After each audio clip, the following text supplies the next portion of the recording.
Welcome back. We are in week 7, part 2, getting started on fluency. And that is actually something that everybody's talking about, at least since the National Reading Panel published their report in 2000, which identified fluency as one of the 5 key areas of reading. That definitely got educators and policymakers thinking about fluency and what it means. So what exactly is it? Think about that for a second. How would you define the construct of fluency? How would you assess it? How would you explain it to a colleague? It seems like a simple question, it's actually not. And just like your definition of reading and your beliefs about reading, it has serious implications for classroom instruction and for assessment practices. Typically, fluency is associated with automaticity or automatic word recognition. I gave you an article this week to take a look at. It supplements your text nicely. The text actually doesn't have a lot to say about oral reading fluency except for on page 320. So this is a great article which aligns nicely to our goal of looking critically at assessment and assessment practices. So within the article, they talk about 4 key parts to automaticity, and they are speed, or the rate, how quickly the student is reading, effortlessness, or the sense of ease the reader has. You probably have experience working with a reader who is very labored in decoding every sound in a 4-letter word so that by the time they get to the end of the word, they can't even remember the first sound of the word because they're having to put forth so much effort.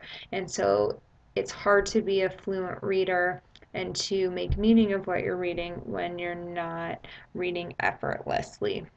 So that's a key component of automaticity, as is autonomy. Autonomy meaning that what the reader is doing occurs without intention. It's happening without thought. You're not really thinking about all the different skills you're doing or putting together, kind of like breathing. It's just happening. You're not thinking about it.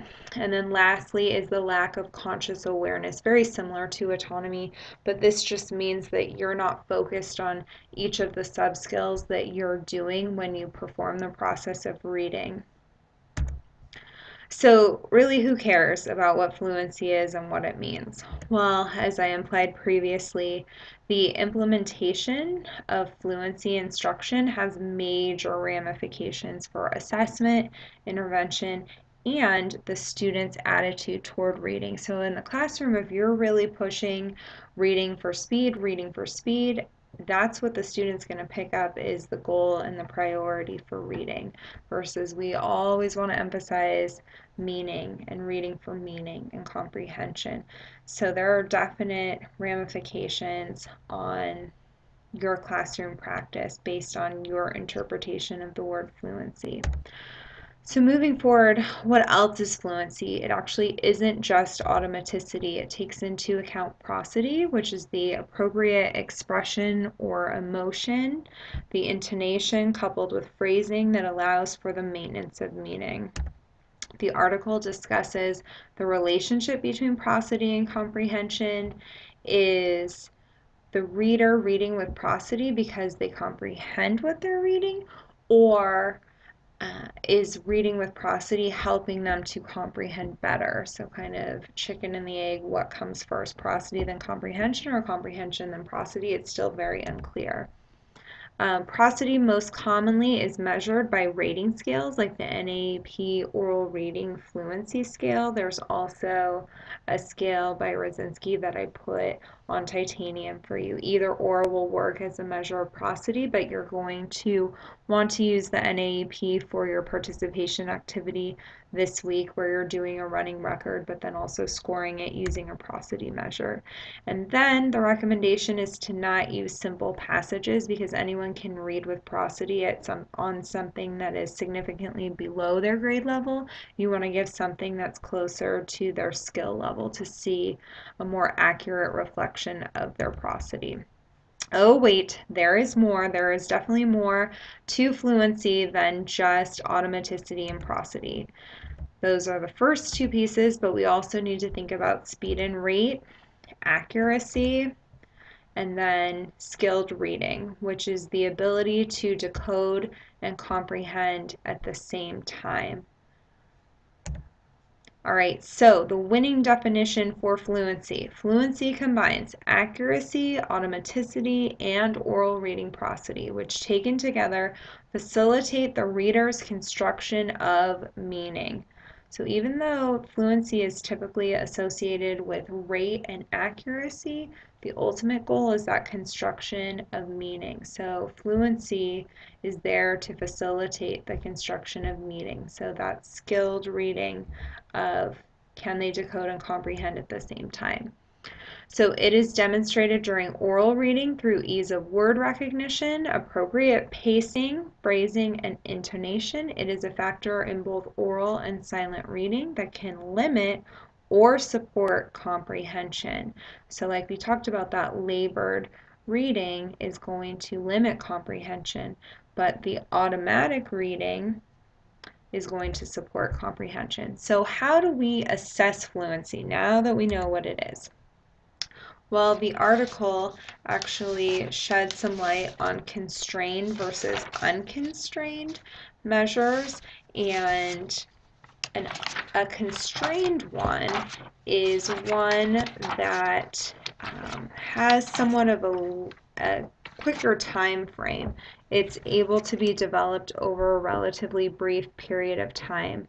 So phonics, phonemic awareness, fluency are often associated with constrained skills. So they take a briefer time to develop, whereas comprehension and vocabulary are unconstrained. They take longer to develop and as a result are more difficult to assess, which is one of the reasons why fluency was so widely assessed, because it was thought that we could just do a 1 minute timed reading and call it a day, and that's a good measure of fluency. But now we know that's really not the best measure of fluency, so watch out for DIBELS, because DIBELS really treats fluency as a lower level skill, which it isn't.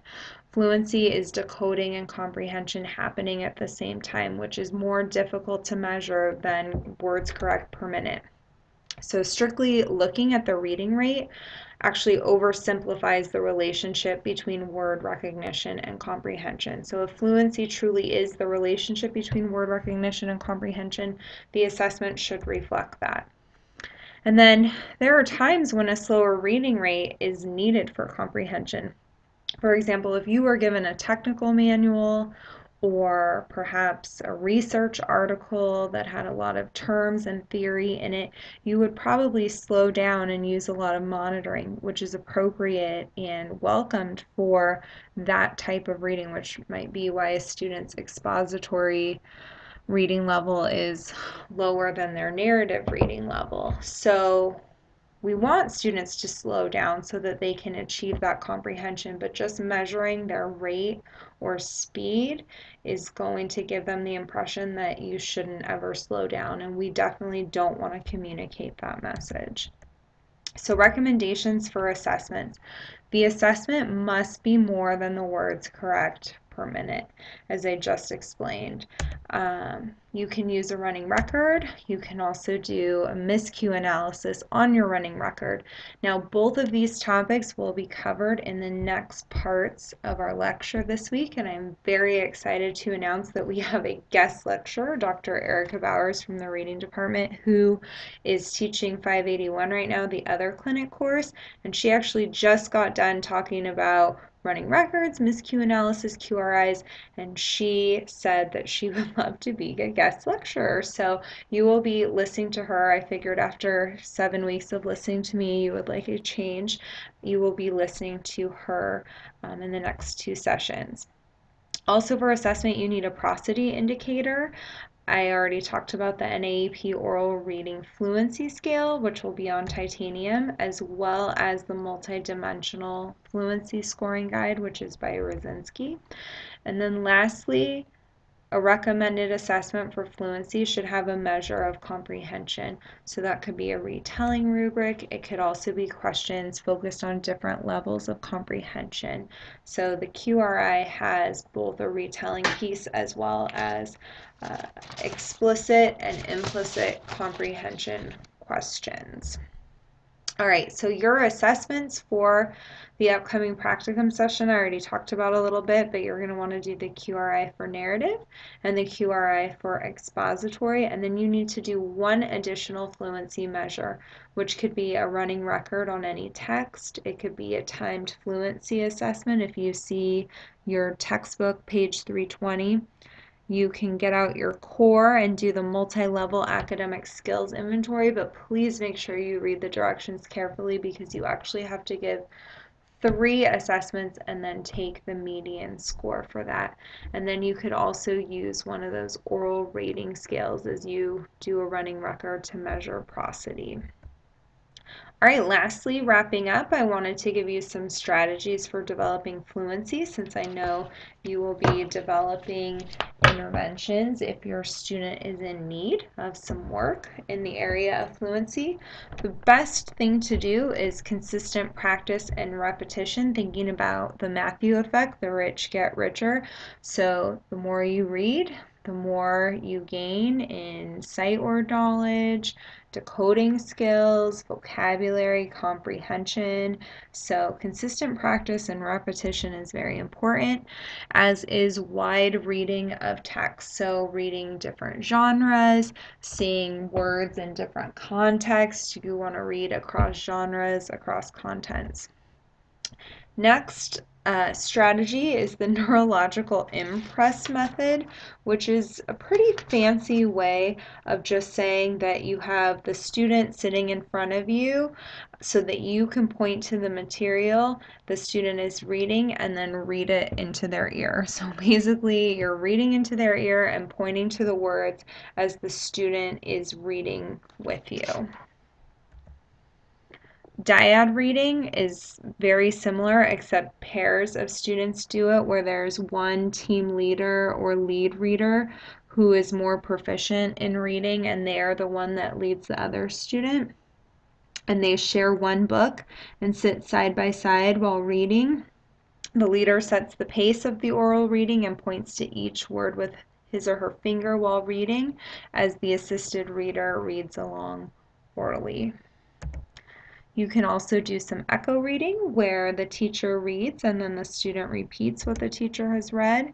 You can do some precision reading, which is another pretty fancy term that basically means you give the child a fluency passage, you time them for a minute, you stop them after a minute, and you give them feedback on any miscues or errors they may have had in that minute of reading, and you let them know where they stopped.